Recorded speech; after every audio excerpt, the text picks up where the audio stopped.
All right, so let's start this broadcast with a big story that we are tracking on WION at this hour. And this, of course, is come in from Japan, which has hosted the G7 summit.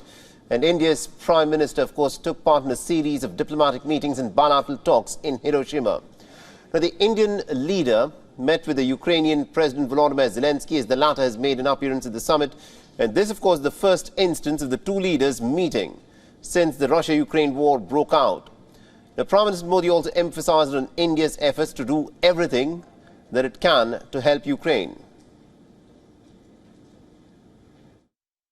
Ukraine में चल रहा युद्ध पूरे विश्व के लिए बहुत बड़ा मुद्दा है। पूरे विश्व पर इसके अनेक प्रकार के प्रभाव भी पड़ेंगे, लेकिन मैं इसे राजनीति या अर्थव्यवस्था का मुद्दा नहीं मानता। मेरे लिए यह मानवता का मुद्दा है, मानवीय मूल्यों का मुद्दा है। युद्ध की पीड़ा क्या होती है, ये आप हम सबसे ज्यादा जानते हैं। And also the Indian Prime Minister was seen sharing a pretty warm hug with the American President Joe Biden as they participated in the 6th working session of the summit along with other leaders of the member nations. And at the sidelines of the summit, the leader also held bilateral talks with French President Emmanuel Macron. And earlier in the month, the French President had extended an invite to the Indian Prime Minister to be a guest of honor at this year's Bastille Day parade in France on the 14th of July. Now, the Indian Prime Minister also met with the German Chancellor Olaf Scholz to reiterate and to review the progress in the Indo-German relations. The agenda of the meeting focused on regional developments and global challenges.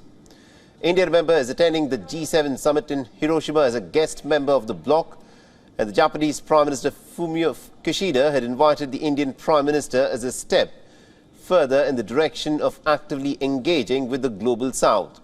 Now, earlier in the day, the Indian Prime Minister also unveiled a bust of the Indian freedom fighter Mahatma Gandhi while remembering the horrors of the Hiroshima and promoted the message of peace.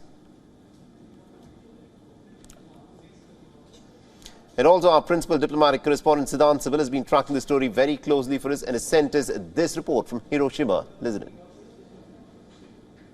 Well, Indian Prime Minister Narendra Modi unveiling the bust of Mahatma Gandhi in a message of peace in the world and, of course, from the Hiroshima Peace Memorial Park.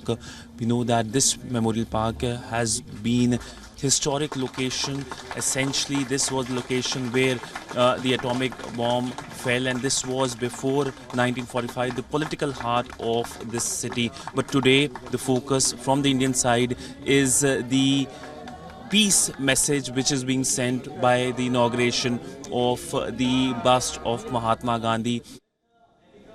And also to give us more perspective in terms of what these G7 meetings actually mean, we're being joined by Jonathan Wichel, who is a renowned global affairs analyst and also the former director of communications for the US mission to the United Nations.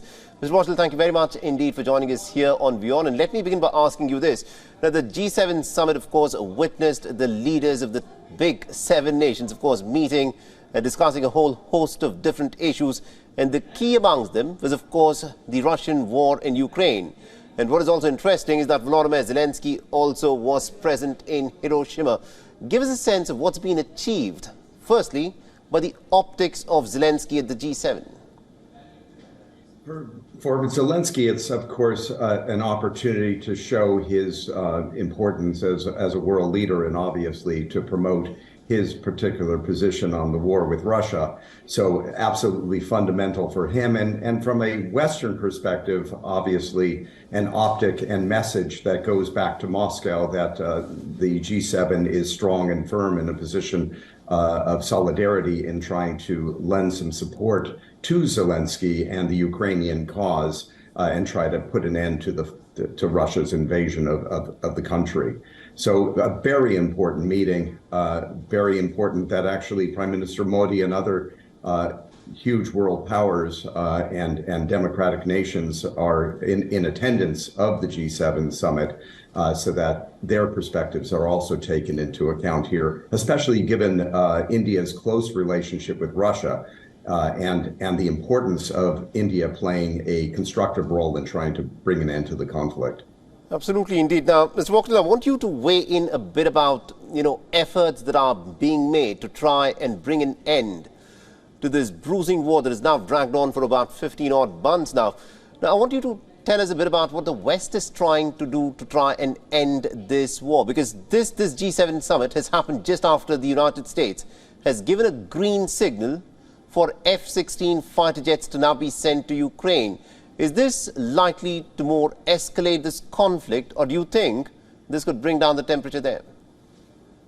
When the invasion started 15 months ago, though some of us believed, and perhaps you agreed, Mohammed, that this was going to be a burning, long conflict. This is not a quick win for Russia. Certainly that was a position I understood, and others who have worked in this situation. I myself actually spent many years working in the former Soviet Union, very familiar with certainly ways of contact of the country and their resolve when it comes to wars and conflict and competition with the West. This F-16 development, of course, is extremely significant.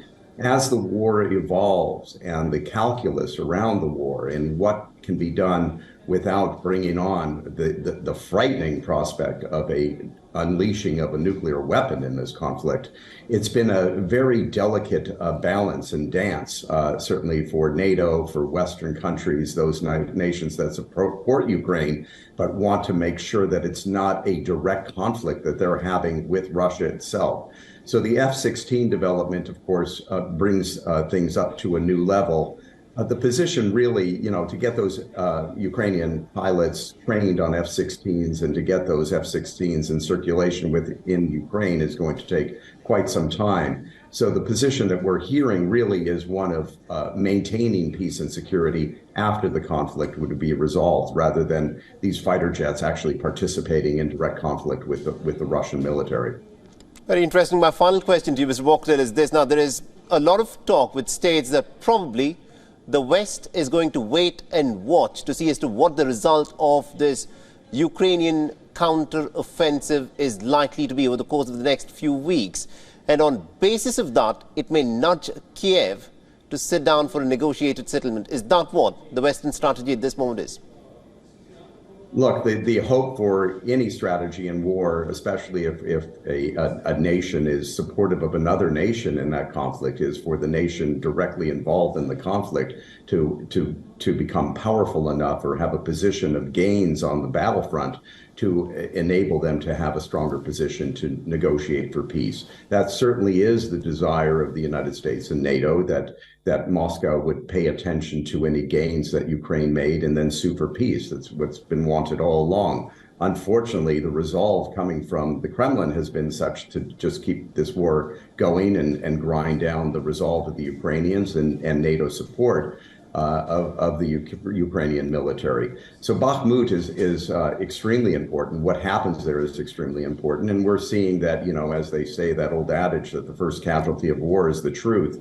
Who is telling the truth on who controls Bakhmut and where the battle is going right now. But we are going to get clarity, and that clarity certainly will have an impact on the outcome of this war and hopefully help move the parties toward peace in a conflict that is just with reverberations around the globe.